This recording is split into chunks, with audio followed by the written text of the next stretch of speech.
దీప అలాగే దాసు మాట్లాడుతూ ఉంటారు.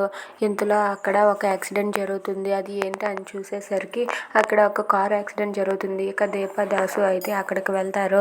ఇక వాళ్ళు అక్కడ వెళ్ళి చూడగానే అక్కడ ఉన్న జ్యోత్స్నని చూసి వాళ్ళైతే ఒక్కసారిగా షాక్ అయిపోతారు. ఇక జ్యోత్స్నని అయితే వాళ్ళు హాస్పిటల్కి తీసుకుని వెళ్ళి అడ్మిట్ చేస్తారు. ఇక దీప అలాగే దాసు అయితే అడ్మిట్ చేసి అక్కడే అలా వెయిట్ చేసి కార్తీక్ అలాగే అందరికీ కాల్ చేసి రమ్మని చెప్తారు. ఇక జ్యోత్స్నకి అయితే ట్రీట్మెంట్ జరుగుతూ ఉంటుంది.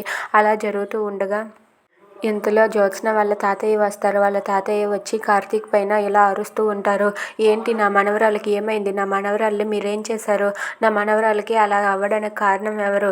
చెప్తారా లేదా అని చెప్పి గట్టిగా అరుస్తూ ఉంటాడు. దాంతో అక్కడ ఉన్న వాళ్ళందరూ కూడా మౌనంగా ఉంటారు. అది చూసి తాతయ్య అయితే ఇలా అంటూ ఉంటాడు. ఏంటి మీరు చెప్పకపోతే ఇప్పుడే పోలీసులకు ఫోన్ చేసి మీ మీద కేసు వేస్తానని చెప్పి అంటాడు. ఆ మాటకి కార్తీక్ ఇలా అంటూ ఉంటాడు. వెయ్యండి తాతయ్య, కేసు వెయ్యండి. ఎందుకు వెయ్యరు? వెయ్యండి.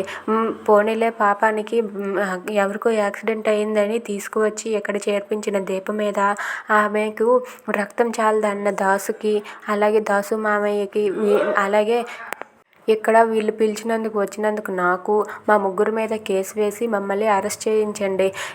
ఇలా చేసినందుకు అయినా కన్న కూతుర్నే వదిలేసుకున్నారు.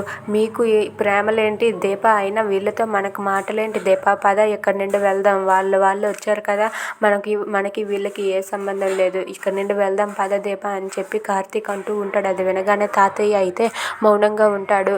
అది చూసి కార్తీక్ అయితే ఎందుకు దీప ఇంకా ఎక్కడే నిల్చున్నావు? పద, వాళ్ళకి ఏమైతే మనకెందుకు, పద అని చెప్పి దీపతో అంటూ ఉంటాడు. అది విని తాతయ్య అయితే మౌనంగా ఉంటాడు. దాంతో అక్కడ ఉన్న దీప కూడా మౌనంగా ఉండి చూస్తూ ఉంటుంది. Thanks for watching friends. Please subscribe.